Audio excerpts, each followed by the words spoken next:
Bem, boa noite, pessoas. Eu sou o David e estou fazendo um mestrado na Universidade Federal Rural do Rio de Janeiro. Meu foco é na produção de sementes orgânicas, tanto melhorando a quantidade como a qualidade. Para promulgar isso, tenho coordenado algumas oficinas virtuais com várias formadoras com experiência na produção de sementes orgânicas. Hoje estamos bem afortunados, temos o Jonathan, que vai falar sobre alguns adubos verdes e sobre a produção de sementes de adubos verdes. Como falei, esta sessão está sendo gravada e seria compartilhada posteriormente. Um, Se prefere que sua aparência não seja exibida, por favor, desliga sua câmera. Também hoje, como estamos bem pouco, acho que qualquer momento que alguém tiver uma pergunta, já pode levantar a mão ou abrir o microfone e fazer a pergunta. Ou também, se quiser, botar no chat, daria também. Ah, então, acho que Jonathan já passo para você. Qualquer coisa, estou aqui para ajudar. Beleza, tudo certo. Meu áudio aí tá tudo correto? Tudo certo? Dá para ouvir? Beleza, gente. É, Boa noite, gente. Boa noite a todos aí. Meu nome é Jonathan. Se alguém se recordar aí, eu já estive com vocês antes para a gente falar de produção de semente de tomate, né, sobre manejo orgânico. E bom, hoje eu vou trazer para vocês esse tema que é tão importante, né? Eu sei que muita gente tem até reluta um pouco em falar ou em produzir adubo verde, né, por conta de alguns problemas, algumas desvantagens, e eu vou discutir um pouco sobre isso antes, né, sobre essa importância. Afinal, se o manejo não fosse tão importante, né, então não faria sentido a gente recomendar e nem a gente está discutindo aqui sobre a produção de semente. Então, vale a pena dar uma passada nisso, porque é uma tecnologia relativamente nova no meio da agricultura orgânica. Eu posso dizer nova, porque a pesquisa, né, de uns tempos para cá, ela vem avançando muito, sobretudo onde a gente estuda, lá na Embrapa, né, na Embrapa Agrobiologia, que justamente é pioneira aí nesses estudos sobre fixação biológica de nitrogênio e outras relações aí de micro-organismos que são benéficos para a produção vegetal, que a gente pode utilizar, inclusive deve, na agricultura orgânica, tá bom? Então, vou estar aqui compartilhando os slides que eu preparei. O que vai importar mais para a gente é mais a conversa, né, as dúvidas de vocês, mas eu vou estar compartilhando com vocês aí os slides para poder ilustrar algumas situações. Deixa eu só ver aqui, rapidinho. Acho que você tem que liberar aí para mim, David, por favor.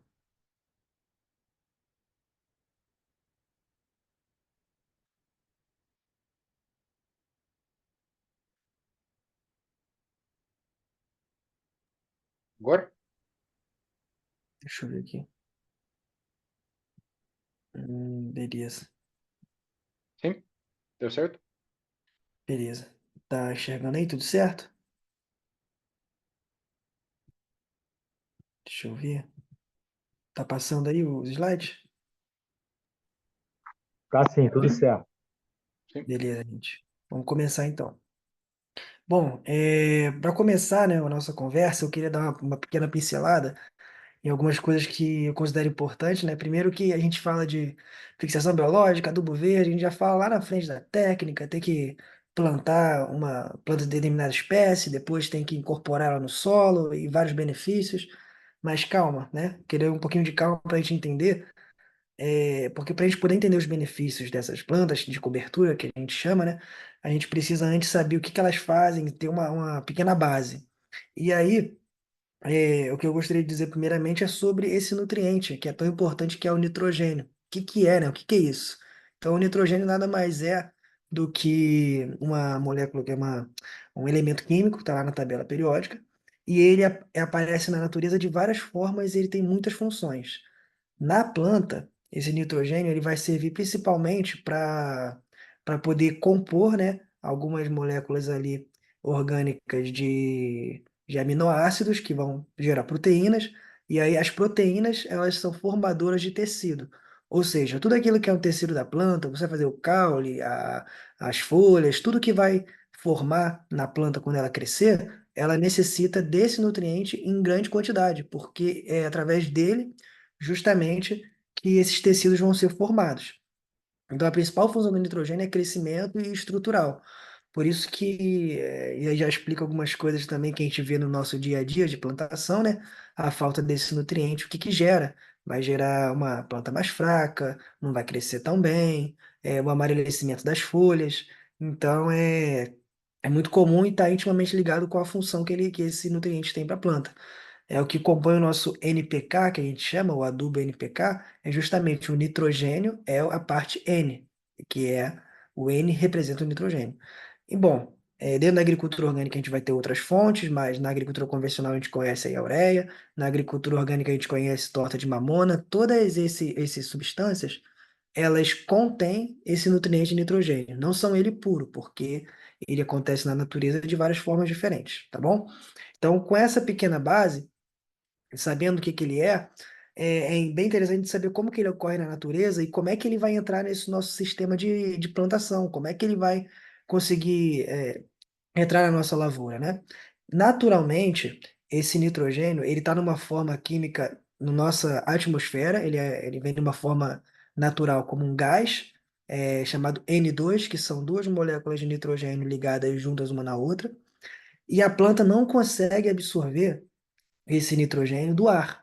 Então, isso é uma questão. Senão, a gente nunca mais precisaria aplicar no solo, né? Nenhum tipo de outras formas de nitrogênio. A planta simplesmente conseguiria absorver. Da mesma forma que nós, seres humanos, na respiração também não conseguimos fazer isso.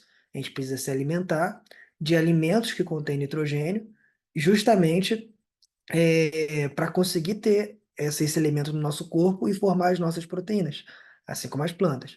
Então, o que se percebeu é que, ao longo das pesquisas, foi descoberto, né, pela própria Embrapa, que esse processo que a gente chama de fixação biológica de nitrogênio é uma das formas de que esse nitrogênio gasoso que tem na atmosfera tem de entrar no nosso solo, de entrar no nosso sistema e ficar disponível para as plantas. E aí, é qualquer micro-organismo e é qualquer espécie? Não. É uma associação que a gente chama, né? É uma associação aí em que os dois ganham, né? Tanto a espécie, a planta, quanto o micro-organismo. O micro-organismo ele se associa geralmente na raiz da planta e através da raiz da planta ele consegue pegar esse nitrogênio e colocar para dentro da planta. Em contrapartida, a planta fornece também alguns nutrientes para sobrevivência e manutenção desses micro-organismos. No geral, estão todos querendo sobreviver, né, na natureza, e a planta, com essa associação, descobriu uma forma muito benéfica desses dois seres vivos aí se relacionarem e tirarem coisas boas do proveito um do outro. Então, basicamente, esse é o contexto em que vem esse estudo, e essas espécies que eu falo, porque elas não são qualquer uma, né? As espécies de plantas que conseguem se associar às bactérias, são exclusivamente das famílias das leguminosas, da família do feijão. Então, sempre que você pegar um feijão, da família do feijão, feijão de porco também, vários tipos de feijão, a fava, o, a crotalária, as crotalárias também. Então, são todas da mesma família, então todos vão ter também essa característica de se associar com esse tipo típico específico de bactérias que vai fazer essa fixação de nitrogênio. Esses micro-organismos são do gênero que a gente chama de Rhizobium, tá? Só a nível de curiosidade mesmo, mas é um grupo de bactérias específicos que colonizam as raízes dessas plantas. Elas estão no solo, naturalmente, e quando não estão, a gente pode colocar também através do processo de inoculação, que eu vou falar mais à frente, tá bom? É importante saber dessa parte só isso, que esse nitrogênio depende para entrar no solo, depende dessas bactérias e dessa associação. E justamente essas plantas que têm capacidade de se associar com esse micro-organismo e de, através dessa interação, fazer com que o nitrogênio entre no solo como nutriente disponível para as plantas, é que a gente vai falar sobre a produção da semente delas, porque a gente utiliza elas ao nosso favor. Uma das características que a gente vê de plantas que fazem essa fixação biológica de nitrogênio é justamente esses nódulos. Esses nódulos, ou essas bolinhas, né? Quem já produziu feijão sabe que isso acontece, né? Na maioria das vezes, essas bolinhas, se não, a bactéria não está presente, não vai fazer, mas quando está presente na maioria das vezes, é um solo saudável, você consegue ver essas bolinhas. E essas bolinhas são os nódulos, são as colônias de bactérias que fazem a associação, é assim que se dá a associação dessas bactérias na raiz da planta. E aqui que acontece essa absorção desse nitrogênio.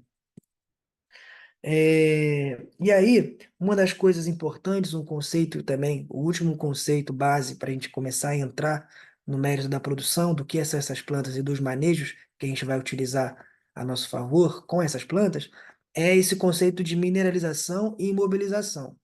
Que acontece? Quando esse elemento nitrogênio ele entra no solo, imagina que ele entrou no solo, seja através de uma descarga elétrica, né, o raio, ele também consegue fixar o nitrogênio no solo, seja através de chuvas, algumas gotas de chuva já elas também vêm com minerais, então elas não vêm só água H2O puro, então ela pode vir com nitrogênio também. Tem várias outras formas que o nitrogênio entra, mas a principal é através da fixação biológica dos micro-organismos. Então, quando esse nitrogênio entra no solo, ele entra numa forma que a gente chama orgânica. Ele entra numa forma química que não é ele já preparado para poder ser absorvido pela planta. Então, é necessário que alguns micro-organismos decomponham aquele material, aquela matéria orgânica, aquele resto de planta que tem nitrogênio, ou decomponham aquele nosso adubo de origem orgânica, né, quando a gente bota uma torta de mamona. Então, e através desse processo de decomposição é que acontece a mineralização, que a gente chama, que é a transformação do nitrogênio orgânico numa fração inorgânica. Inorgânica seria ele vira um mineral, por isso que é mineralização. Então ele vira um mineral no solo e ele passa do estado de um nutriente preso a uma estrutura orgânica para um nutriente liberado para que a planta possa absorver para dentro dela.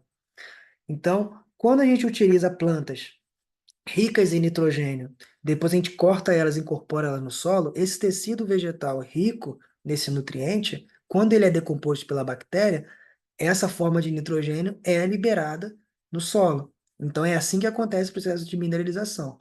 Bom, por que que eu estou falando sobre isso? Porque no contexto de plantas de cobertura, quando a gente fala de plantas de cobertura, a gente também lembra da cobertura morta, que muitas vezes a gente utiliza capim, né, o que seja, ou outros tipos de restos vegetais.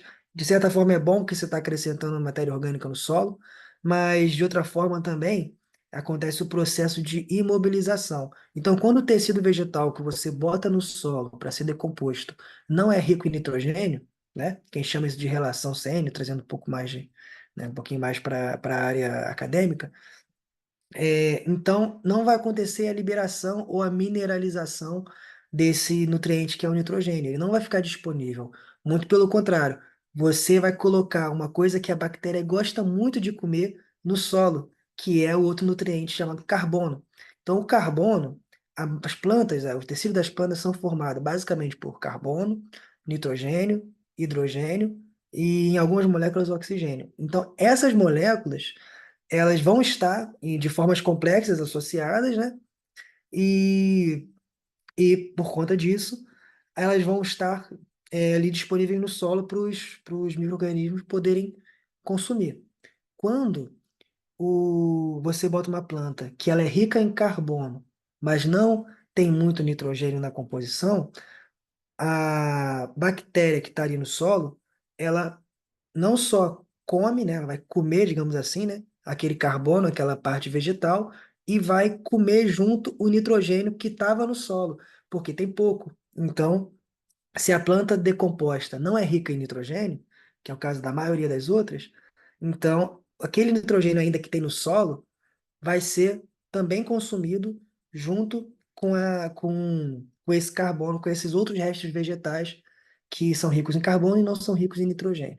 Tá, pode ter dado uma embolada agora, mas qual que é a intenção de eu estar falando? Eu vou tentar traduzir aqui de uma forma mais tranquila.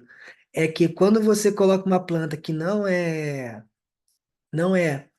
rica em nitrogênio, não é dessa família das leguminosas, como adubo, como uma planta de cobertura, que é a maioria dos casos, quando você deixa um capim crescer, ou algumas outras plantas de outras espécies, você está fazendo com que os nutrientes daquele solo, mesmo que você coloque um adubo, fiquem de forma indisponível para a planta, porque a planta vai comer, as bactérias vão comer aquele tecido vegetal que não é rico em nitrogênio, e vai também comer o nitrogênio e comer os outros nutrientes junto e vai associar dentro e vai ficar dentro dela. Todos esses nutrientes vão ficar agregados juntos de uma forma que a planta não consegue absorver. Esse é o processo de imobilização. Então você transforma aquele nutriente que tem no solo em imóvel, ele não consegue ir para dentro da planta. Então, basicamente é isso. Isso é importantíssimo. Não precisa saber em tantos detalhes assim como eu falei, mas é importantíssimo saber que as plantas que a gente está utilizando, eu não sei se vocês já tiveram essa experiência, mas eu já tive, de usar uma cobertura morta, muitas vezes, em plantios consecutivos, usar só grama morta, e conforme você vai fazendo aquele, revolvendo o solo, daqui a pouco a sua cultura está amarelando. Então está amarelando por quê? Porque mesmo que você adube, mesmo que você faça análise de solo, e esteja com o nutriente presente no solo, o fato de você usar muito cobertura morta com plantas gramíneas, ou com plantas que não são plantas de cobertura próprias, como as de adubo verde, você está sempre favorecendo com que o seu solo, com que o nutriente do solo não fique disponível para a planta. Tá bom? É importante porque a gente vai falar de plantas de cobertura exclusivamente dessas de adubo verde, porque elas têm essas vantagens que eu vou falar para vocês, além de acrescentar, você vai estar sempre acrescentando e favorecendo a liberação de nutrientes no solo natural, através da decomposição delas, tá bom? Pronto, essa era a parte, pode ficar tranquilo que essa é a parte mais complicadinha de entender, mas é uma base muito importante. Daqui a pouco a gente vai entrar aqui no. Daqui para frente só vai facilitar. Vantagens de usar essas plantas de cobertura. Bom, pensa assim comigo, gente. A gente está pegando uma planta de uma espécie específica, né? Espécie específica é ótima, né? De uma determinada espécie, que ela faz associação com micro-organismos e ela consegue colocar nutriente que vem da atmosfera dentro do solo. A gente não paga nada por isso. Esse processo de colocar, de fazer essa adubação, a planta faz naturalmente. Então, quando a gente faz isso, essa adubação, a gente chama de adubação verde, é justamente pensando em que a gente vai gastar com a semente, ou a gente vai multiplicar a nossa própria semente, que é o caso aqui que a gente vai discutir, a gente vai botar essa planta no solo e ela vai estar botando nutrientes no nosso solo de graça. Então, bom, primeiro a gente tem que entender quais as funções da cobertura do solo. Cobrir o solo, a gente nunca na agricultura orgânica deixa o solo exposto. Por quê? Porque você vai ficar suscetível à erosão, vai ser suscetível a processos de degradação através da chuva, contato direto da chuva com o solo, através do através também da radiação solar, que penetra e bate no solo também, a temperatura. Então, o controle de erosão, a manutenção da umidade do solo, o controle da temperatura do solo que fique de forma que fique sempre ideal para poder fazer com que as espécies benéficas de micro-organismos que estão ali no solo, elas sempre sejam favorecidas, e aí você consegue ter uma competição ali de forma que você tem um equilíbrio melhor e aí tem menor possibilidade de ter algum problema de doença, um fungo, uma bactéria de solo que possa agredir a sua planta que você quer, né? A planta de interesse. Então imagina assim, você vai plantar um tomate e aí você tem um problema com nematóide. Nematóide, isso aí é um vermezinho de solo, né? E todo mundo sabe, causa a galha, né? Deformação nas raízes da planta. E quando você faz isso, quando acontece isso, a planta começa a absorver menos nutrientes. E aí a planta fica raquítica. Agora, quando você utiliza, por exemplo, uma crotalária em consórcio, você tem ali, por exemplo, o controle desse nematóide. Existem substâncias nessa planta, e a crotalária é uma planta de cobertura de adubo verde, dessa que eu estou falando, é uma espécie, né? E ela tem essa vantagem de controle de ter substâncias que atacam aí esse nematóide.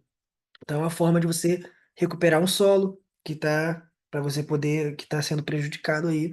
E também quando você corta essa crotalária e incorpora lá no solo, você aumenta a matéria orgânica. Então você aumenta não só essa substância no solo, mas você também aumenta vários outros micro-organismos que vão competir ali. Então tem Houstonian, tem Fusarium, tem várias doenças, vários fungos e bactérias de solo que vão ficar, que podem ficar, né, que ficarão em níveis menores, elas não vão sair dali, elas não vão morrer, mas vão ficar no nível que você consegue conviver.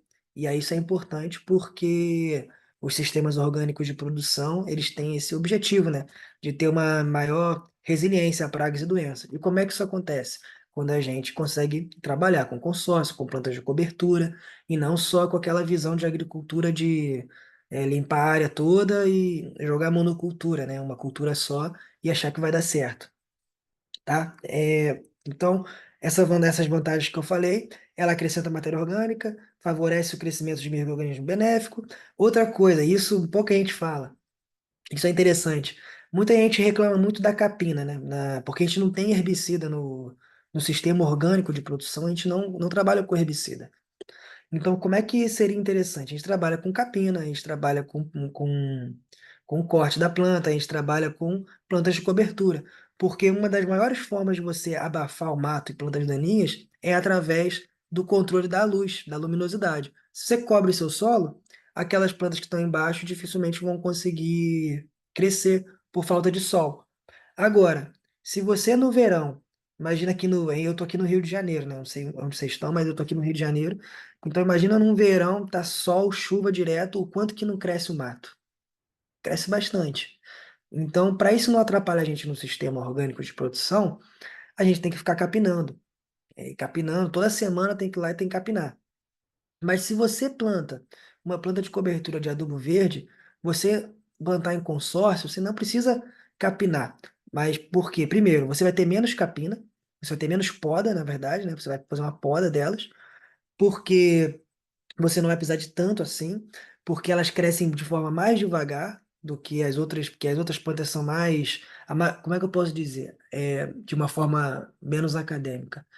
Mas as plantas de gramíneas, de grama, de mato, capim colonião, essas coisas, capim amargoso, dependendo da região, essas plantas espontâneas, a maioria delas tem um sistema de fazer fotossíntese muito mais eficiente do que essas plantas que a gente usa de adubo verde. Então elas crescem muito mais rápido e se torna um problema. Se você quer plantar um alface, por exemplo, você vai ter muita planta espontânea crescendo ali nas entrelinhas. Então, se você planta uma planta de cobertura no lugar dessas plantas mais adaptadas, você vai conseguir abafar elas e quando você precisar, quando essas plantas, que a gente fala muito de competição, né? Quando essas plantas de cobertura começarem a se tornar uma competição, a gente poda elas e aí você ainda vai estar acrescentando nutriente, que é o nitrogênio, que a planta é rica em nitrogênio, no solo, enquanto você está fazendo esse manejo. No caso da capina, quando você capina uma planta que não é uma planta de adubo verde, aí você vai ter uma outra consequência, que aí você vai ter que capinar mais vezes, porque ela tem um crescimento mais rápido, e vai ter aquela questão da imobilização dos nutrientes que eu falei anteriormente. E essas plantas não. Essas de adubo verde você vai fazer menos capina, né? Por exemplo, uma crotalária. Uma crotalária tem uma variedade de crotalária chamada crotalária grahamiana. Tem também nabo forrageiro, que são plantas de cobertura, que você pode podar elas, que elas crescem de novo, né? São variedades assim que você pode podar e elas crescem, mas você não precisa se preocupar, elas ficam grandes, você poda elas, depois você fica 1, 2 meses sem podar, na época da chuva. Você não precisa se preocupar com capinar toda semana, por exemplo. Só de você tirar uma capina por semana, você já está ganhando, né? Do que você teria de problema com plantas espontâneas. E você, toda vez que poda ela e corta, você está acrescentando adubo na tua plantação. Então, essa é a principal vantagem assim que eu vejo de acrescentar essas plantas. Todo mundo sabe que o manejo clássico do adubo verde, que é você plantar numa determinada área, esperar chegar na floração, às vezes pode demorar 5, 6 meses, 7 meses, dependendo da espécie. Você corta ele e incorpora no solo. Quando você faz isso, o que que acontece? Você tem que ficar com a sua terra parada 6, 7 meses. Então, por isso que as pessoas não querem aderir. Mas, quando você para pensar que você pode ter esse manejo em consórcio, e que você vai favorecer ter que fazer menos capina, você vai estar sendo inteligente de você estar escolhendo um problema. Está escolhendo o menor problema, que é você capinar às vezes uma vez por mês, uma vez a cada 2 semanas, e acrescentar nutriente no solo, em virtude de você estar sempre capinando um mato que só vai fazer mal para o seu solo e você vai ter que estar capinando toda semana, entendeu? Então, enfim, isso para deixar de vez aí a ideia de que realmente plantas de cobertura são muito importantes de serem utilizadas. São essenciais para a agricultura orgânica que a gente não pode, que a gente depende da nossa capina manual. A questão da adubação do solo que eu já falei, e a mineralização de nutrientes, que eu também já acabei de exemplificar, tá bom? São as diversas vantagens que a gente tem de utilizar plantas de cobertura. Desvantagem, como eu falei, no manejo clássico, as pessoas ficam com o pé atrás de ficar com a terra sem produzir um tempo, mas se você tem uma terra na sua propriedade que está parada, que ela está, na verdade, degradada, digamos assim, você quer abrir ela para começar a produzir, ao invés de desmatar, o que vai totalmente contra os princípios da agricultura orgânica, né? Você vai desmatar áreas de preservação para poder plantar, né? Isso é proibido, mas a gente sabe que acontece. Na verdade, você pega essas plantas de adubação verde e você planta elas nessas áreas que você não conseguiria produzir. Então você não vai estar perdendo área. Você só vai estar produzindo elas. Vai estar colocando ali, vai estar escolhendo o mato que vai crescer ali. Só que ao longo do tempo, ao longo de cultivos, aquela matéria orgânica vai sendo acrescentada, o- os nutrientes vão ficando mais disponíveis. Daqui a para aproximadamente umas 2, 3 lavouras, tua terra já está boa o suficiente para você vir com uma outra cultura e começar a plantar uma alface, uma couve, uma horta ou alguma outra cultura menos exigente também pode ser melhor, é, numa área recém-recuperada. Então você tem essa importante função. Então é um mito achar que só tem esse manejo, mas que você pode utilizar ele, é uma desvantagem, você tem que ficar com a terra parada, se a terra for produtiva. Se a terra for improdutiva, então você ganha uma vantagem. Então tudo é a maneira de ver. Outra coisa é a baixa disponibilidade de sementes. Então, para vocês que estão assistindo e vão assistir essa palestra, é, fique sabendo que depois dessa palestra, o nosso intuito é justamente diminuir essa desvantagem, justamente porque a gente sabe que é um problema dentro da agricultura orgânica. No geral, a disponibilidade de sementes para a agricultura orgânica já é um problema geral, sistêmico. Inclusive, eu abordo ele no meu mestrado, e bom, demandou muita pesquisa, mas tem muita legislação envolvida, por isso que tem pouca semente. E eu tive uma experiência uma vez, eu fui plantar um lote de crotalária, a gente foi comprar semente, foi lá na Universidade Rural. A gente foi comprar semente de crotalária para poder multiplicar. E a gente comprou sacos de 60 quilos, não, de 50 quilos, minto, de 50 quilos. Quando a gente foi comprar 50 quilos de crotalária, foi difícil arrumar essa semente, foi difícil. Mas quando a gente multiplicou ela, quando a gente foi ver na embalagem, tava lá, 60% de germinação. Quando a gente fez o teste na prática de germinação no laboratório, deu 50%. O que que isso implica? Isso implica que de 50 quilos de semente, só 25 germinaram. Então, só 25 quilos de semente, metade do que a gente comprou, que era semente de verdade. Os outros 25 a gente pagou e não era nada, porque não germinavam. Pode falar, David. E o Jonathan, só para empatizar, você lembra quanto vocês pagaram o quilo? Eu não vou lembrar porque essa compra foi feita pelo setor interno lá da Rural, do setor de Ah, grandes bem, culturas. Quem vai sim, saber disso é o Evandro, que é o responsável lá. bem, Mas não é barato não, tá? sim, Não é sim, não, barato. esse é que eu queria, Já é sim, pô, difícil de claro, achar. E a crotalária é a sim, mais comum que tem. O que acontece muito é que algumas famílias, em produtores familiares, conseguem manter a cultura de multiplicar, por exemplo, feijão de porco. Aí é uma planta de adubo verde, mucuna. Consegue produzir, consegue manter ali um banquinho de sementes dessas espécies. Mas fora isso é difícil achar. E aí é que tá outra vantagem da gente aprender, né? De vocês aprenderem aí a multiplicar sementes de adubo verde. É que você tem espécies diferentes. Se você for na Embrapa hoje, na Pesagro, que é a empresa de pesquisa em agricultura orgânica, ou numa universidade que tem um banco, uma casa de sementes, você vai ter aquela espécie, mas você vai ter em pequena quantidade. Você vai conseguir uma amostra de 100 gramas, por exemplo, de nabo forrageiro. Eu consegui, eu tenho aqui comigo. Mas eu só consegui 100 gramas lá na Embrapa. E aí, 100 gramas de nabo forrageiro não recupera área nenhuma, né? É muito pequeno. Não consigo fazer uma adubação verde, um consórcio decente com uma outra cultura que eu estou produzindo. Então, você tem que aprender, a gente tem que aprender a multiplicar, porque a gente vai acessar o benefício de várias espécies que estão disponíveis para a gente, mas que não tem semente em quantidade no mercado. Essa é a importância da gente estar produzindo essas sementes. Pô, o nabo forrageiro, eu estou falando muito dele, mas é uma planta excelente, que além de ter uma grande percentual assim de fixação do nitrogênio no solo, a raiz dessa planta, ela é uma raiz muito forte, ela entra quase 1 metro no solo.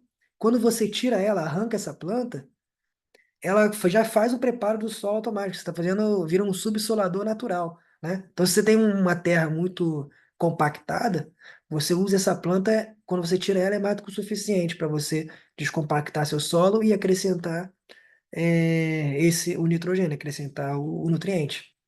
Então, só que você nunca vai achar sacos e sacos de 50 quilos de nabo forrageiro. Quando achar, se achar um milagre aí, que eu nunca consegui ver tanto quilos ao mesmo tempo, né, para ser vendido, vai ser com um padrão de qualidade baixíssimo, como esse que eu falei da crotalária, que vai se permitir que quase meio que metade do lote não germine. Você vai estar comprando 50 quilos e vai estar plantando só 25, tá? Então é através da multiplicação dos agricultores que entenderem essas vantagens, que conseguem trabalhar com a mente mais aberta,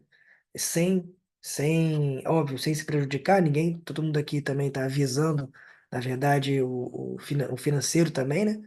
Mas que é necessário aprender a plantar as sementes disso, porque é o que a gente vai precisar fazer hoje, enquanto não tem disponibilidade dessas sementes no mercado.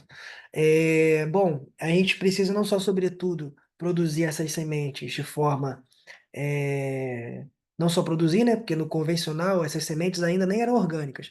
A crotalária ainda era convencional e já foi difícil de achar, mas muito mais a gente precisa adaptar o manejo orgânico. Porque não adianta você colocar uma planta de adubo verde com manejo convencional e adaptada ao manejo convencional, porque você não vai conseguir depois plantar orgânico e tirar um certificado. A sua agricultura toda na sua produção tem que ser orgânica para a sua propriedade ser certificada como orgânica.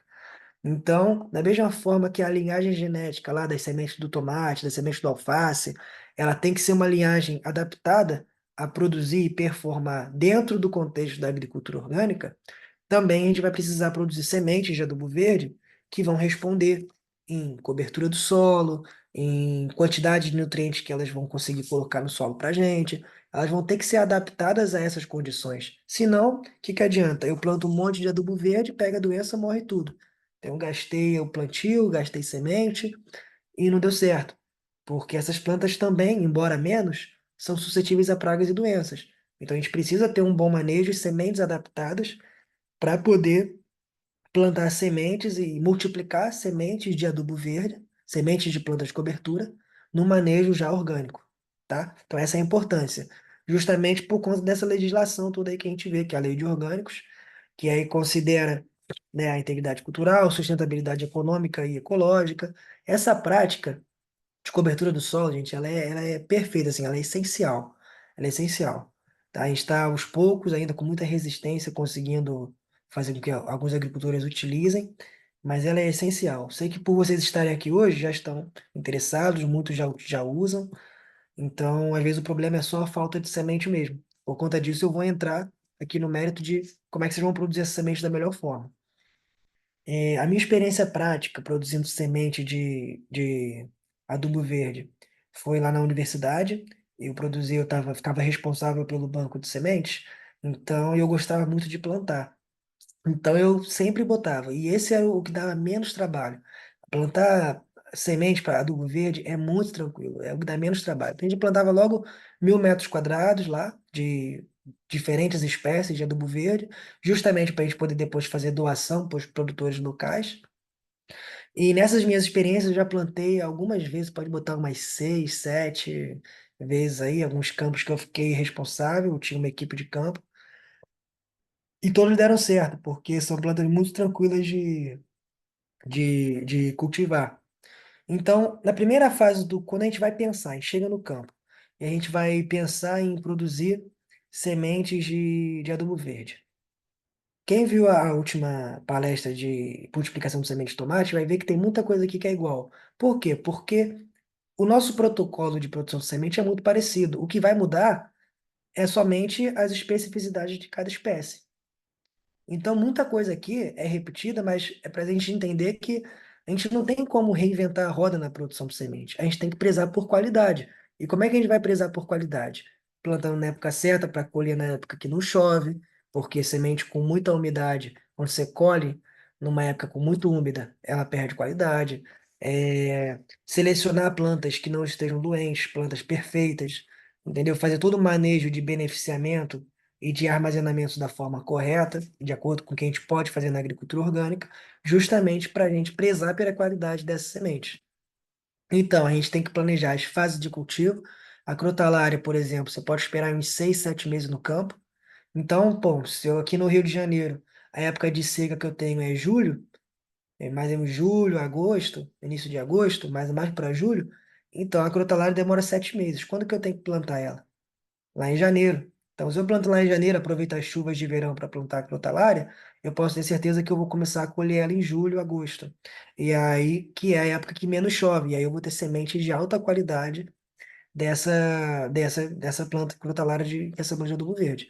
Ah, mas e se eu plantar um feijão de porco? Vai demorar um pouco mais. Demorar um pouco mais. Se eu plantar um nabo forrageiro, o nabo forrageiro demora em torno de 4 meses. 4 a 5 meses ali para poder ir. Então eu já posso plantar ele um pouco depois, para poder colher em julho, aqui no Rio de Janeiro. Em outros estados vai depender do mês que chove menos, mas sempre plantar. Então as fases de cultivo são importantes. Como elas são plantas, as plantas de adubo verde, elas são plantas da mesma espécie, elas vão ter características parecidas. Então isso é legal, porque elas sempre vão dar em vagem, a semente vai sair numa vagem, ela vai ter aqueles mesmos processos de crescimento inicial, aí floração, aí tem que ficar atento se algumas plantas florescem, a maioria dessas aqui vai florescer se ela floresce por conta do fotoperíodo, ou se por causa de diferença de temperatura. Então, existe algum fator que vai influenciar o florescimento dessas espécies? Então, isso tem que ser estudado, tem que estar no seu planejamento. Vou dar um exemplo, a crotalária. A crotalária, se você planta ela na primavera, se você planta ela no inverno, primavera, aqui no Sudeste, você tem uma tendência dela crescer muito mais vegetativamente, né? A parte vegetal dela vai crescer muito mais. A planta vai ficar com 3 metros de altura, o que já não é interessante para você colher e fazer qualquer tipo de manejo. E depois você só vai conseguir colher semente lá para depois, quando essa quantidade de luz, né, o fotoperíodo abaixar. De outra forma, se você plantar a crotalária no início do ano, ela vai florescer cedo, pequena, porque aí quando entrar ali outono, inverno, ela já vai sentir, a planta sente, né, através do balanço de hormônios dentro dela, ela sente que, por exemplo, no verão você tem mais quantidade de luz durante o dia, e no inverno a gente tem menos quantidade de luz durante o dia. Então, de acordo com a estação do ano, essa planta específica, ela consegue identificar. E é justamente esse sinal de menos luz durante o ano que faz a crotalária florescer, por exemplo. Então, isso a gente. Existem várias pesquisas, vários livros, né? Eu já estou dando uma palhinha só da principal, porque eu já trabalhei muito com crotalária. E então, se você quer fazer um manejo de produção de semente para crotalária, você não vai plantar ela na primavera.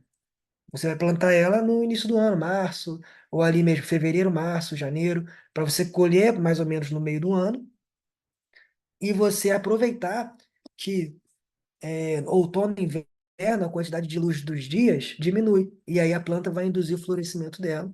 E a planta só vai produzir semente se ela florescer. Então, eu vou entrar mais a fundo nisso, gente. Não precisa ficar meio desesperado, porque eu sei que eu estou dando muita informação, e o objetivo aqui é mesmo, mas é só para ilustrar que a fase do planejamento de uma produção de semente é a mais importante. É onde a gente vai estar com todas as informações que a gente pode ter na nossa mão para poder lidar com os eventuais problemas que possam ter. Essas culturas de adubo verde não são para dar problema no campo, porque elas são rústicas, elas têm muitas formas de se defender no campo e elas são atacadas por poucas pragas, mas ainda são atacadas, mas por poucas. Então, se a gente fizer tudo certinho, fizer um bom planejamento, a gente vai ter um plantio de sucesso, tá? Então, óbvio, germinação das plantas, a maioria das plantas você não vai precisar fazer muda de planta de adubo verde, então você já bota no seu planejamento que você vai fazer um plantio direto delas. Você vai precisar fazer muitas vezes a inoculação, que às vezes você vai plantar pela primeira vez na sua área e pode ser que aquele grupo de bactérias que faz fixação biológica não tenha na tua propriedade, então você vai ter que comprar essas bactérias, você compra elas, você mistura elas na semente e você planta. Então é um manejo que a gente vai ter que fazer, porque a gente tem que otimizar com que a planta de adubo verde consiga trabalhar. Por exemplo, para produzir semente de adubo verde, Jonathan, eu preciso botar adubo de nitrogênio, porque ela já fixa nitrogênio. Eu diria para você botar. Mesmo que ela fixe nitrogênio e não precise dele, quando você bota mais, a planta vai crescer mais e vai produzir mais semente. Então é uma coisa importante a se ver que quando você vai plantar uma semente, as diferenças, né, entre você plantar o adubo verde para utilizar e você plantar o adubo verde para semente, é que você vai ter que cuidar um pouco melhor desse campo. Você não pode só esquecer aquela planta lá. Então você tem que fazer uma adubação, bom fazer uma irrigação, para não faltar água, para a planta poder ficar saudável e produzir bastante semente. Entendeu? E para evitar ao máximo pragas e doenças. Então, tem que a planta não pode ficar sofrendo muito estresse no campo. Então, a gente tem que cuidar dela, porque quanto mais estresse as plantas forem ter no campo, mais ela está suscetível a pragas e doenças e a gente não vai tirar semente de planta com planta doente. O Hogan, uma vez eu trabalhei com tremoço, e a gente plantou o tremoço, para quem conhece a agricultura, também utilizado como adubação verde, uma planta mais de inverno, e esse tremoço, ele nasceu na época da floração, deu uma flor roxa e o outro deu uma flor branca. Então a gente teve que tirar o da flor roxa porque a gente não quer aquela espécie, aquela variedade. Então é importante ficar de olho na floração e tirar, né? O Hogan nada mais é do que você tirar plantas que não são interessantes para você naquele campo de sementes. Todas essas técnicas mantêm. Então acontece de você acabar plantando uma planta e ela ter uma floração diferente, ou ter uma mutação, ou ter, enfim, alguma doença, ela é mais suscetível a uma doença, só ela está pegando e as outras não estão. Então você pega essas piores plantas que têm características que não são interessantes e faz uma seleção delas. Vai tirar elas do campo e descartar em um lugar apropriado, tá bom? Então é importante planejar tudo isso. Sabendo que as plantas têm vagem, quando você for, você já planeja, pô, vou beneficiar essas sementes, então eu já vou ver uma forma de debulhar elas, porque tem que tirar a semente da vagem, de limpar depois, porque fica resto vegetal junto. Uma coisa que funcionou muito para mim, a gente até tinha uma debulhadeira, mas ela, lá na rural, mas ela quebrava muito grão, muita semente.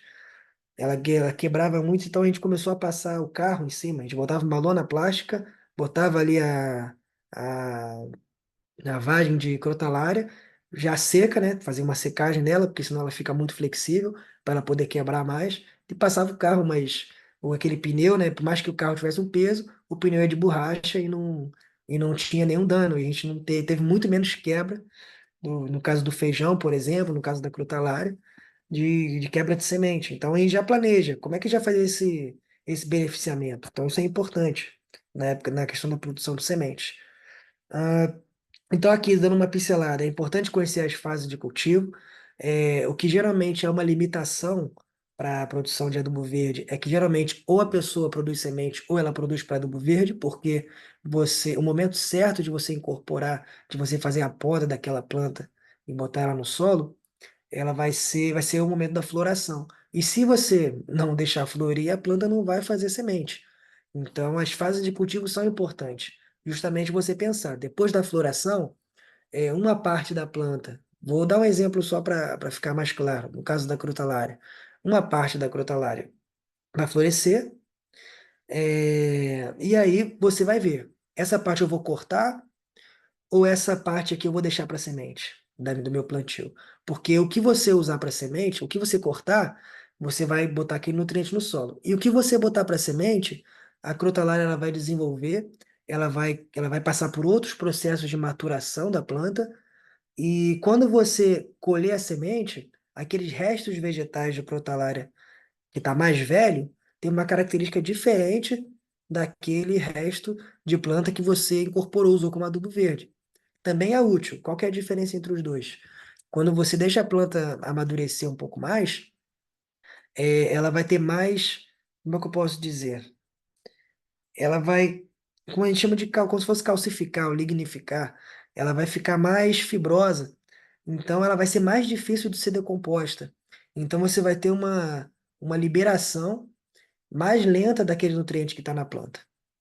Então, comparando, quando você chega na época da floração de uma crotalária, corta ela e bota para adubo verde, aquele nutriente vai ficar disponível para a planta rapidamente, para a próxima planta que você vai usar, rapidamente. Quando você deixa para semente, você colhe a semente, aquela planta está em outro estágio de maturação, você corta ela também de novo depois de colher a semente, incorpora no solo, aquela planta vai ter outra velocidade de liberação do nutriente, entendeu? Mas ainda assim, dá para você utilizar.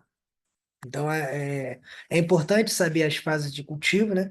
Porque você vai saber também a suscetibilidade em cada fase a do pragas e doenças. A crotalária eu sofri muito com lagarta. Tem uma lagarta que ela fura a vagem, entra dentro. Só quem viu sabe o problema, a dor de cabeça que é. A gente aplica dipel, né? Tenta aplicar dipel, que é o Bacillus thuringiensis, né? Que é permitido na agricultura orgânica. Só que o dipel você tem que aplicar com antecedência, porque a planta tem que a praga tem que se alimentar do tecido da planta com a bactéria para poder a bactéria dar lá um problema no intestino da praga e a praga morrer. Então imagina, todas as plantas de adubo verde, a maioria delas é de vagem. Aí quando a lagarta entra ali dentro da vagem, vai comer tudo ali dentro, você não vai conseguir atingir ela. Entendeu? Então é simplesmente isso.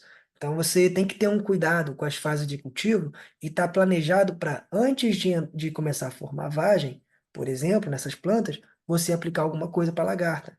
No caso de você conhecer que na fase de cultivo, de formação de vagem, geralmente vai ter o ataque de lagartas, no caso da crotalária e no caso das outras plantas.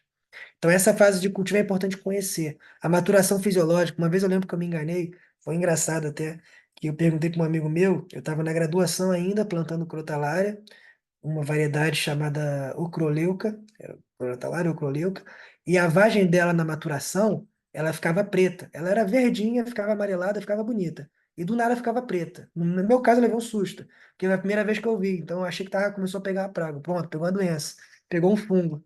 Porque do nada você vê um negócio ficando preto, e todo mundo sabe que, né, quando a gente trabalha com planta, marrom, preto, a gente já vê tecido necrosado, não sei o quê. Eu levei um baita susto, mas na verdade eu fui me informar com alguém que trabalhava com aquilo há mais tempo e ele falou: não, é normal, tá? A planta está entrando em maturação. Você só vai colher as vagens pretas, porque é as pretas que já estão com a semente formada e prontas para você poder plantar. Então é importante conhecer alguns detalhes aí para não fazer que nem eu e passar vergonha. Bom, pelo que eu falei, é importante conhecer. Pode perguntar, Diego.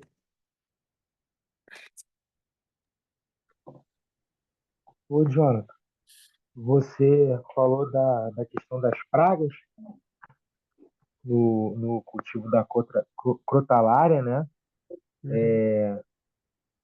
Como a gente sabe que a produção de semente acaba ocupando uma área grande, não chega a ser uma monocultura, né? Porque a tratativa da produção orgânica tem outra característica, mas ainda assim ocupa uma área grande, né? Porque precisa produzir uma determinada quantidade de semente. Você aconselharia alguma medida preventiva para quem tiver interesse em produzir semente de adubação verde numa determinada área para evitar esse tipo de problema? Tem algum manejo que você aconselhe que seja interessante para quem quer praticar essa produção de semente em alguma área, algum manejo preventivo? Para pragas e doenças, no caso, Isso. então, no caso do cultivo, ele tem que ser visto, Diego. Muito obrigado pela pergunta, mas no cultivo de semente, ele tem que ser visto como uma categoria à parte, assim, que é o cultivo de semente. Se vai ser de tomate, se vai ser de alface, se vai ser de adubo verde, ele tem um protocolo, entendeu? E aí o protocolo que eu levaria preventivo é o mesmo protocolo que eu levo para as outras espécies. É conhecer a espécie, saber as pragas que atacam elas, no caso da planta de adubo verde, muito antes, e ter o que aplicar antes de você precisar. E aí, dentro desse protocolo, o que eu recomendo, pela minha experiência que eu fiz? Primeiro que para produzir semente, você precisa de pouca área para produzir bastante semente. Em outras palavras, eu produzi essa crotalária ocroleuca. Se eu não me engano, foi de 1 para 30. Eu acho que foi de 1 para 30, que dá 1 quilo para 30 quilos de semente. Eu sei que a gente produziu o equivalente a 1 tonelada por hectare numa área de 100 metros quadrados. Então, assim, é um cálculo que a gente faz que é taxa de multiplicação. O quanto de sementes sei lá, 1 quilo de semente de crotalária, eu vou ter quantos quilos de semente produzida, e essa quantidade de semente produzida vai dar para cobrir quanto de área para adubo verde. Então, quando a gente pensa nisso, Diego, a gente pensa em, na verdade, pequenas áreas. Você plantar 1 quilo de crotalária, você consegue fazer isso em 100, 200 metros quadrados. Então, perfeitamente, você poderia fazer isso em consórcio. Uma das maiores formas preventivas de fazer com que você tenha uma boa produção de semente de adubo verde é você utilizar em consórcio, porque você não vai ter uma monocultura. Então, por exemplo, você vai ser abrigo, a crotalária, ela pode ser abrigo natural para várias pragas que podem atacar um alface ou um tomate, você vai plantar ali junto. Como eu disse, por exemplo, a crotalária junto com o tomate para evitar nematóide. E aí, uma parte da crotalária você pode podar ela, cortar para fazer uma adubação ali do solo e a outra deixar para semente. Mas ela está num contexto de consórcio, ela está ali no meio dos tomates ainda, cumprindo a sua função, entendeu? Então, eu acredito que isso por si só já favorece com que não apareça tantas pragas e doenças ali no meio do caminho. Inclusive, até favorece também a polinização, porque o polinizador da crotalária, principalmente, é uma mangava. Então ele vai causar a vibração ali, a presença de vários mamangavos na época da floração vai estar ali naquele ambiente e vai estar causando vibração, por exemplo, de um tomate, que vai favorecer a polinização, vai favorecer a polinização de outros. Então todo esse sistema é aquele negócio da visão holística, né? Todo o sistema se beneficia em termos de resiliência quando você utiliza o consórcio. Então, essa é a forma como eu faria. Ah, como é que eu vou produzir semente da melhor forma, evitando todos os problemas? Você vai produzir semente junto com a sua produção, porque você não vai precisar. Eu ainda defendo que a gente tenha um campo separado, né? De produção de adubo verde, para você poder cuidar dele, que nem você cuida de uma produção normal, que seja comercial. Mas, quando você pensa em plantar em consórcio e plantar plantas de cobertura nas entrelinhas, até para você evitar plantas daninhas, é, então você já pode estar entendendo que você vai fazer uma adubação naquela entrelinha que você não faria, tipicamente. Você vai cuidar daquilo ali, já vai ser um plantio isolado, entendeu? De certa forma. Então, o fato de ter biodiversidade já vai ser uma forma. Tipo assim, para semente é melhor você plantar separado, mas no caso da planta de adubo verde, que vai muito bem e tem vários benefícios, eu recomendaria plantar tudo junto, entendeu? Mesmo que seja para semente. E aí cortar as plantas em momentos diferentes. Entendeu, Diego? E aí isso favorece ali todo o sistema de biodiversidade para poder fazer com que tenha um equilíbrio entre os seres ali e não cause nenhum desequilíbrio que venha a trazer uma praga muito forte, uma doença que acabe com as sementes de adubo verde e também não acabe com a produção de interesse. Não sei se eu consegui ser completo, mas Não, perfeito, perfeito. Respondeu com muita precisão e ainda abrangiu os teus apontamentos, porque na leitura que eu fiz da tua resposta, existe a possibilidade, dentro do planejamento, de trazer muitos benefícios com a intenção de se produzir semente, né? Obviamente que você enfatizou aí a defesa de campos específicos para a produção de semente, né? Mas eu acho que dentro dessa questão holística é possível pensar muitos objetivos aí, ter muitos benefícios com esse cultivo conjugado. Então foi muito, muito claro e muito preciso. Obrigado. nada que isso. Vai depender muito mesmo do seu objetivo, né? A gente começa a brincar que até a paisagem também muda dos seus plantios. Então tem gente que usa o critério estético, que é um negócio bonito, e aí, bom, não vai deixar de produzir semente, né? E aí também não vai deixar de ter os benefícios da adubação verde. Vai depender é a sua liberdade como produtor de fazer o negócio acontecer. O importante é ficar atento aos desafios antes deles acontecerem. Isso aí é primordial, vai dar certo, com certeza. Tá bom? Perfeito. Tá bom. Obrigado. Show, beleza. É, uma coisa a ficar, coisas a gente que a gente possa se atentar, gente, na questão da produção de semente de adubo verde, na questão do preparo da área. Se vai precisar de alguma estrutura, geralmente essas plantas não precisam ser tutoradas, não precisam de muita coisa. Como eu disse, elas são rústicas também. Você planta a semente, você não precisa nem fazer a muda. Pelo menos as que eu trabalhei foram bem fáceis de trabalhar. Os materiais que você vai precisar, o adubo que você vai precisar separar, vai precisar gradear, vai precisar arar, gradear, isso tudo. Você não vai ter como plantar em cima de mato, isso é normal. Ou você vai plantar nas entrelinhas, você vai preparar uma entrelinha para plantar, tá tudo bem também. Se atentar a essas questões, né, do solo, porque a gente vai precisar fazer uma adubação, como eu disse, são plantas adaptadas, são, mas se você quer também produzir semente delas, então é importante você fazer um bom manejo de solo, fazer adubação, calagem. E aproveitar a irrigação. Você pode fazer, dependendo do que você estiver plantando, junto com as plantas de adubo verde, essa é uma diferença aqui de algumas plantas. Geralmente a gente não recomenda plantas aspersão, né? Irrigação por aspersão, porque deixa as folhas muito úmidas, fica mais suscetível a fungos. No tomate, de forma alguma a gente recomenda, né? Nem para produção comercial, nem para produção de semente. Mas no caso das plantas de adubo verde, não, elas têm adaptação. Então, se você já tem um sistema de irrigação montado, o aspersor com certeza vai estar molhando as entrelinhas, você não vai precisar se preocupar com isso se você estiver plantando em consórcio. Mas se você for fazer um plantio separado das plantas de adubo verde, eu recomendo que você faça a irrigação, porque ela vai se beneficiar muito disso. Vai se beneficiar em termos de produção de semente. Vai produzir muito mais semente se você tiver uma irrigação efetiva. É óbvio também, né? Outra coisa importante, na época de colher, de maturação fisiológica das vagens, você vai precisar fazer com que, vai ter que cortar essa irrigação, que não faz sentido nenhum, né? A gente ter uma irrigação, a gente está fazendo o manejo todo para colher na época seca, sem chuva, e até os últimos dias a gente começar a produzir a chuva, né? Fazer lá acontecer a irrigação. Então a gente tem que se atentar a isso, que a irrigação tem que ter manejo também, tem que ser cortada na época certa. Ah, Adubação e calagem. Mediante análise de solo, nada muda. Tem que utilizar as fontes e nutrientes permitidas para a agricultura orgânica. Então, tem que ir lá ver na instrução normativa, né? O que que pode, o que que não pode. A maioria de vocês que são produtores orgânicos já sabem, então isso não muda.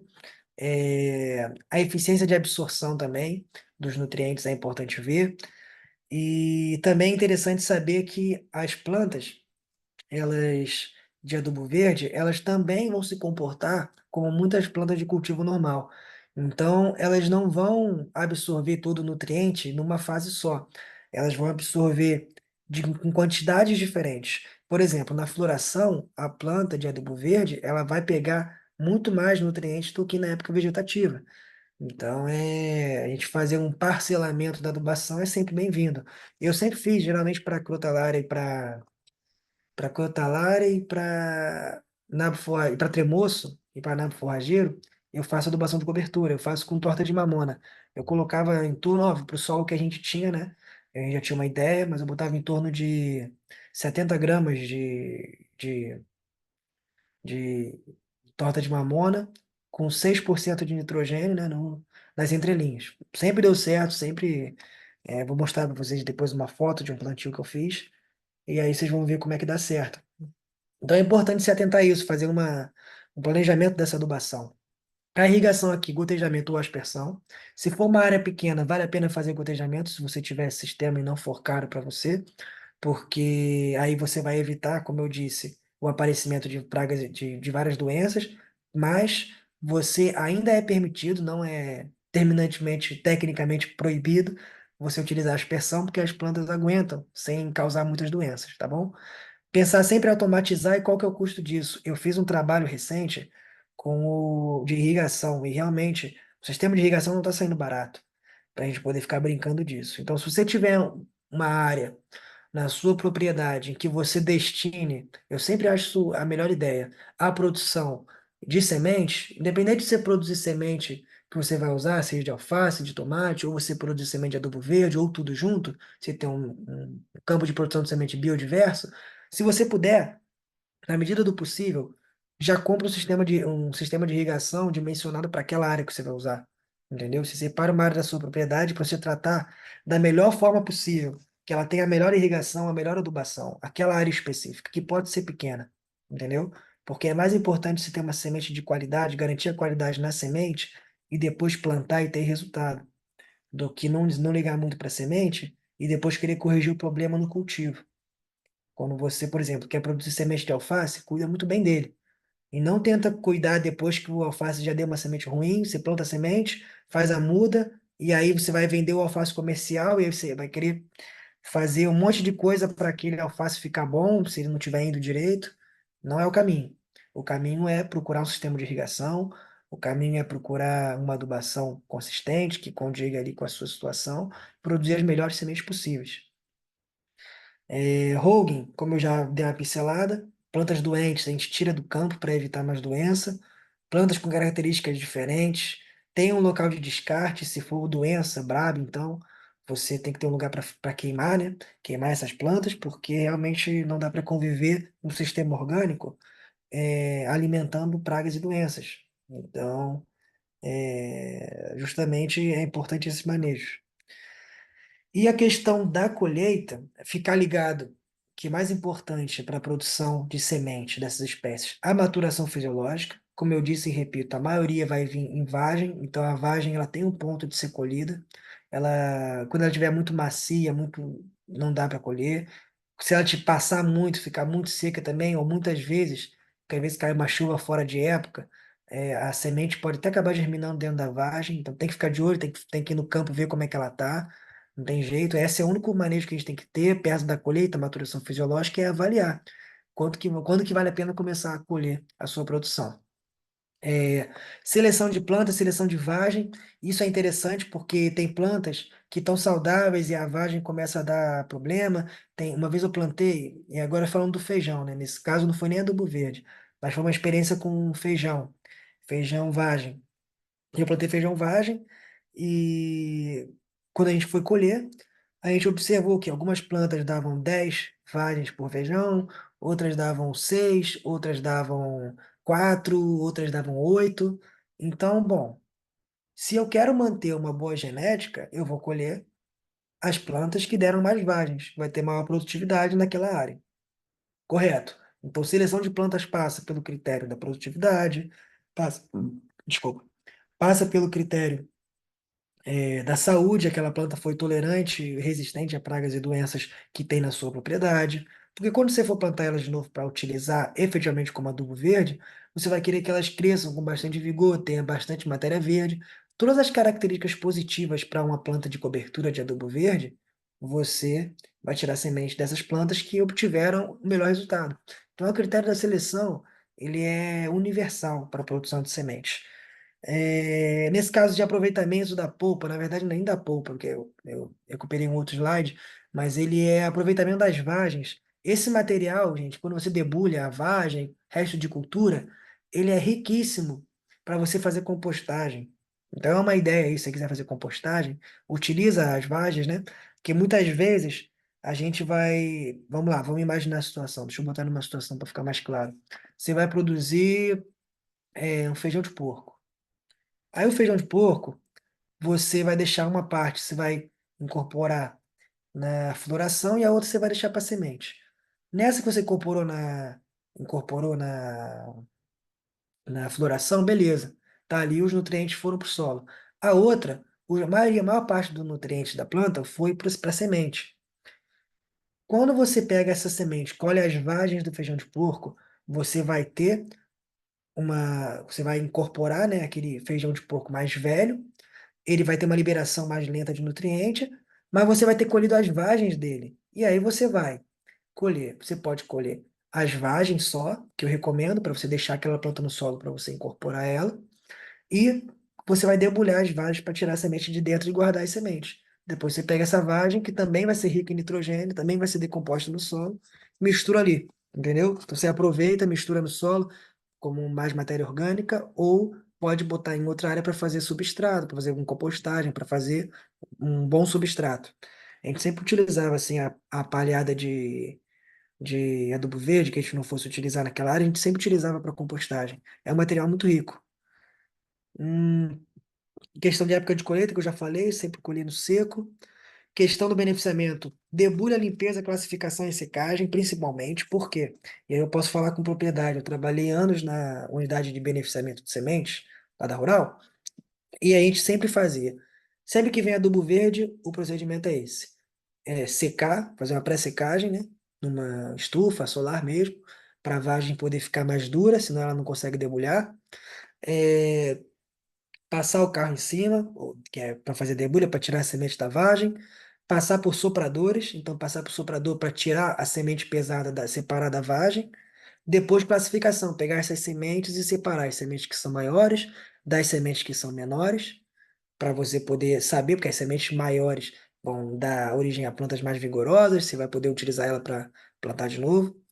E a secagem, porque se você precisar armazenar, você vai ter que ter a umidade da semente baixa. E essas espécies ali, até 10%, 8% de umidade da semente, é o suficiente para você poder armazenar bem.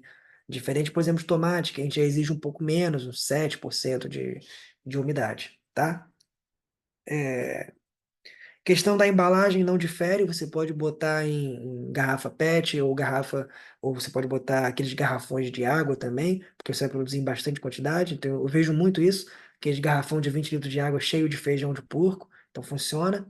Ou embalagens de vidro impermeáveis, ou embalagens que dentro sejam aluminizadas, que protejam a semente da umidade fora e principalmente temperatura. Então, não muda. As regras de armazenamento de sementes não mudam.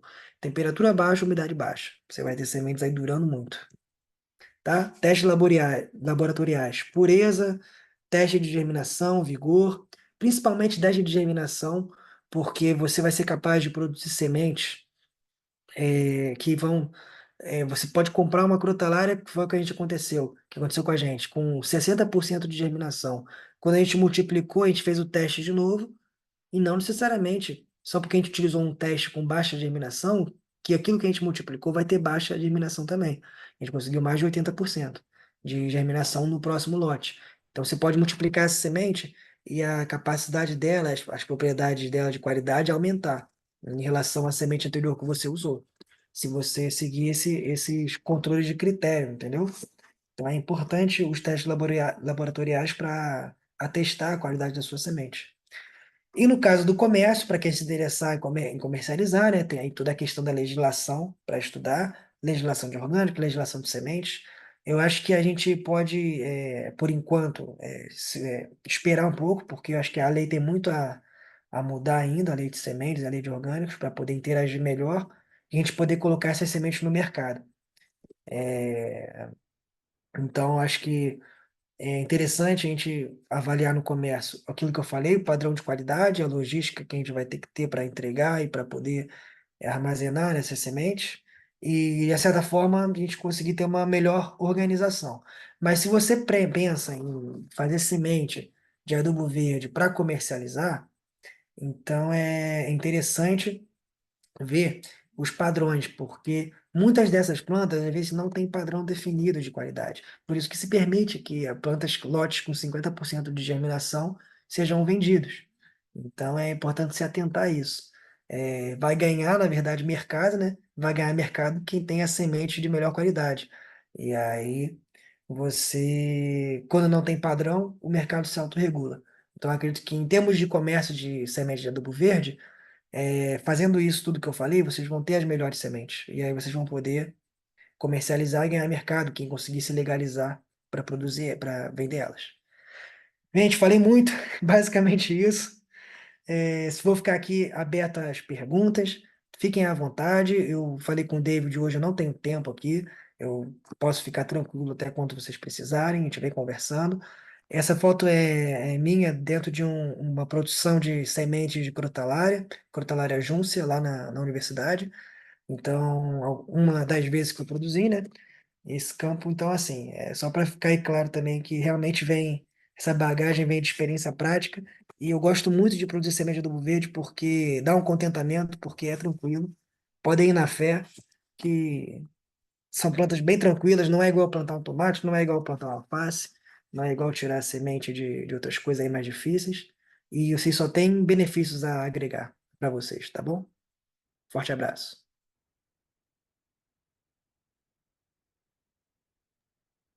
Legal, muito, muito, muito obrigado, Jonathan. Acho que Maria.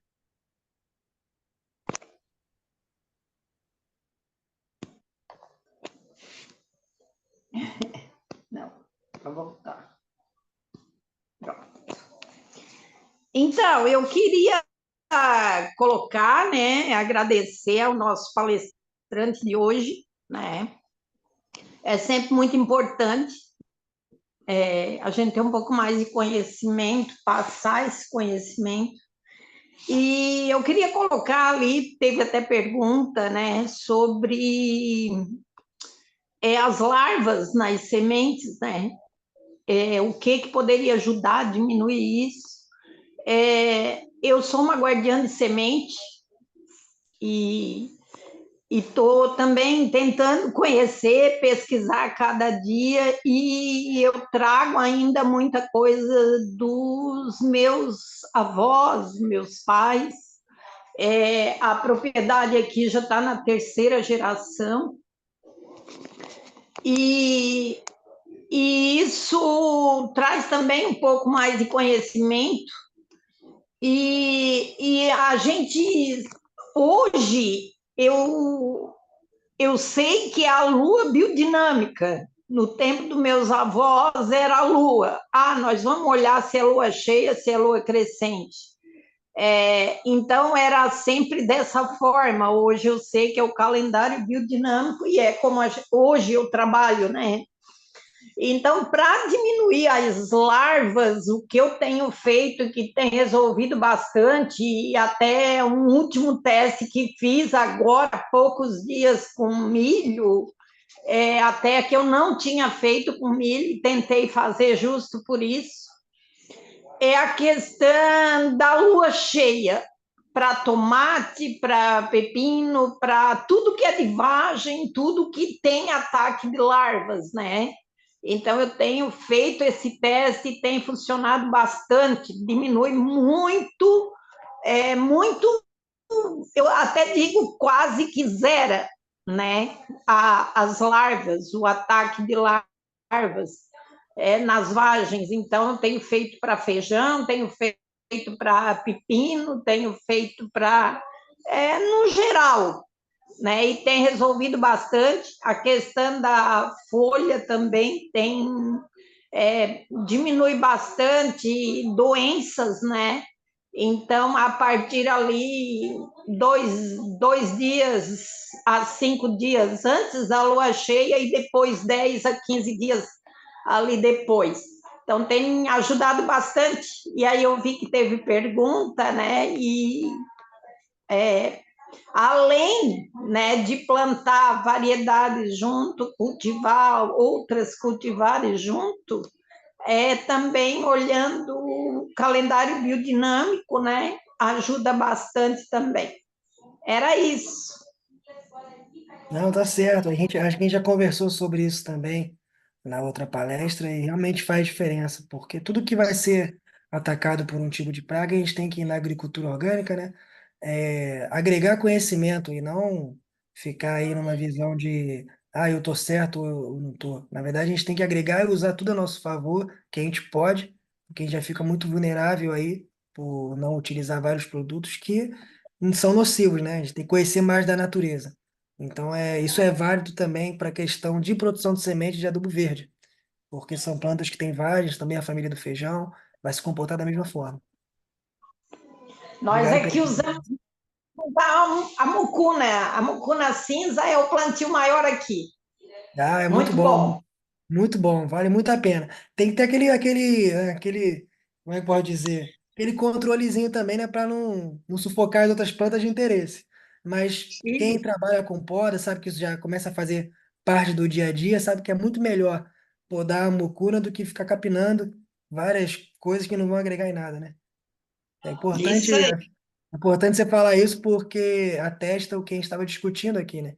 Que a gente começa a capinar de uma forma melhor e aquilo que vai ajudar a gente. Então vale a pena utilizar, né? Vale a pena correr atrás disso. Isso aí. Obrigada. Nada.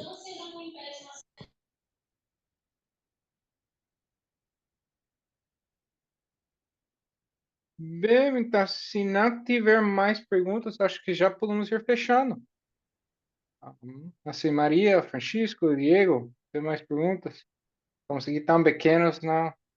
Pode botar qualquer pergunta, acho, então. Não, eu quero só agradecer. Acho que a palestra foi muito instigante e acresceu bastante, né? E essa liberdade também de poder é muito importante a gente levar em consideração quem está ali no dia a dia produzindo e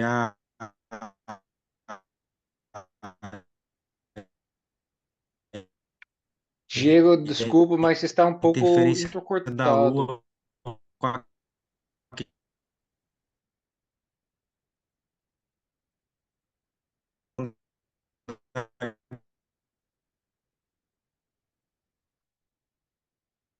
Opa, foi mal, Diego. É que tá, acho que a internet está meio fraca. Aí cortou um Sim, pouco o áudio. sim. Ô, Diego, Puder falar acho de que deu novo? uma caída minha. sim. Foi. É, estava?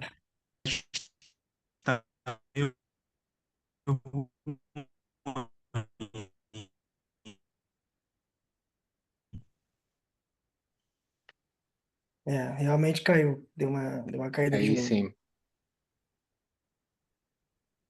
Maria, vi que abriu o microfone. Ah, Diego. Não sei, caiu de novo, então não pedimos quase tudo. Não, não, era só para dizer que estava de boa aí, era isso que eu tinha mesmo para colocar. Ah, bem, obrigado.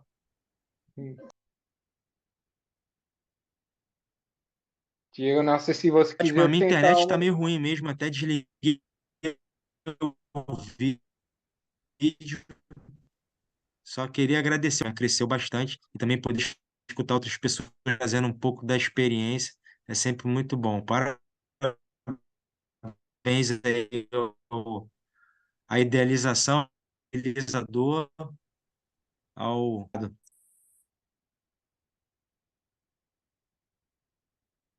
É, legal. Beleza. Beleza, irmãozão. Muito obrigado, tá? Eu que agradeço aí sua dobre presença aí, por vir aqui prestigiar. E também com as suas perguntas acrescentou muito, tá? Valeu, irmãozão. Sim. Então, muito obrigado e boa noite, bom descanso. E vamos ir vendo quando vamos fazer a próxima oficina. Beleza. Sim. Já deu papo aí, ô David. Esse cara aqui entende de substrato, hein? Ele vai Sim, defender. não, Diego, a semana passada não consegui, mas vou mandar uma mensagem. Na verdade, aqui, Diego, a Maria também vai. Depois vou falar com você. Ah, vou parar a gravação também. Acho que não precisa, então, aí.